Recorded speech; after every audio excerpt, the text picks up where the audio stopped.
Kanye West and the Kardashian family appeared to be a match made in celebrity heaven. Although as soon as Mr. West tried to make a run for the Oval Office, he made everyone very worried, including his wife, who after watching that epic breakdown of Kanye's actually tried to have him committed, and we have everything you need to know. Welcome to InformOverload. I'm your host and bacon overlord, Johnny Rogers, and you're watching the #1 tea-spilling entertainment news show on the internet. First and foremost, before we kick this video off, let us know down below what song you think Kanye is going to use for the new national anthem when he becomes the president. I just hope it's something from College Dropout. Also, if you don't want to miss another daily video from us, make sure you tap that subscribe button and ring the notification bell. Plus, if you stay all the way until the end of this video, I'm going to be reading out some of your comments as well. Now, without any further delay, let's get right into today's video. If Donald J. Trump is the new bar for what it takes to become the president of the United States, then I would have to say that Kanye is about right on par. On Monday evening, Kanye went on a Twitter rampage and was tweeting at 10 times the rate than any normal person would. This all began 24 hours after his bizarre and incoherent campaign rally in South Carolina. During his rally, there was one big moment that I didn't really expand upon in my last video. Kanye broke down when speaking about abortion because his mother almost decided to do that to him. And then Kanye shared that he almost did the same thing when Kim Kardashian was pregnant. This chain of untreated trauma caused the rapper to break down into an even more incoherent and emotional state. He then began repeating that he almost killed his daughter, which is in reference to him asking Kim to have an abortion. I know a lot of people were confused by that. The crowd then chimed in saying, "But you didn't." However, even with the full support of his audience, it took a while for him to recover from this moment. Although that's all it took for the media to prove that he is clearly not stable enough to be a sitting US president. This also prompted Kim to try and help her husband, and unfortunately Kanye just didn't want the help. He instead began tweeting stuff like, "Kim was trying to fly to Wyoming with a doctor to lock me up like on the movie Get Out because I cried about saving my daughter's life yesterday." Yes, he just compared his wife trying to help him to being in the movie Get Out by Jordan Peele. Great movie, by the way, but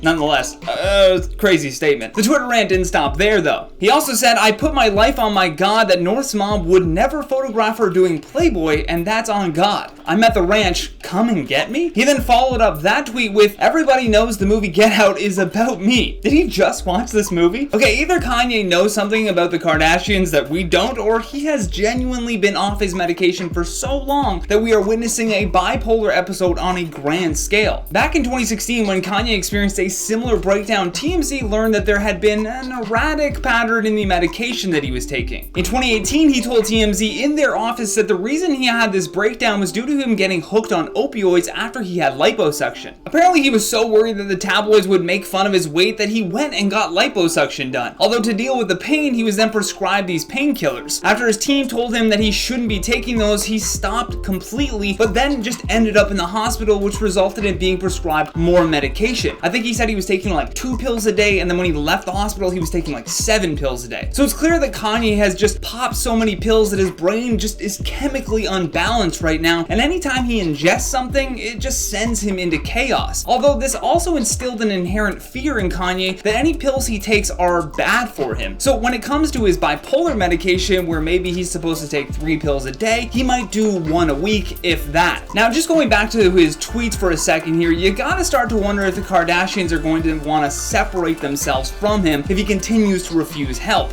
Because as much as Kim wants to help him, the decision to go to treatment has to be of his own volition. Kanye also targeted Kris Jenner in a tweet where he said, "Kris, don't play with me. You and that Kanye are not allowed around my children. Y'all tried to lock me up." So perhaps Kim flying out to help Kanye came from an angry phone call from her mother. Just a thought. With that, let's check out some of your comments from the video titled "Kanye West Rally Was a Disaster." Pale Painted says, "It's not Kim's responsibility to fix Kanye's mental health, it's Kanye's, just saying." No, okay, but she is his wife, and you would hope that someone who married the man at least cared about him enough to get him help, which she tried to. I mean, he is the father of her children. Just saying. She does have a bit of an invested interest in his mental health. Tater Tot says, "Is this a Black Mirror episode? The Waldo movement equals the Kanye movement." Yeah, I feel like we're just living out the plot of that show right now, starting with episode 1, coincidentally.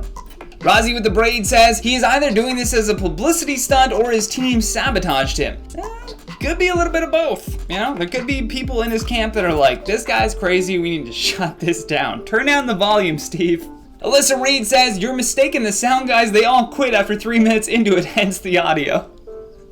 They probably overheard that lady go, "Oh, we're out of here."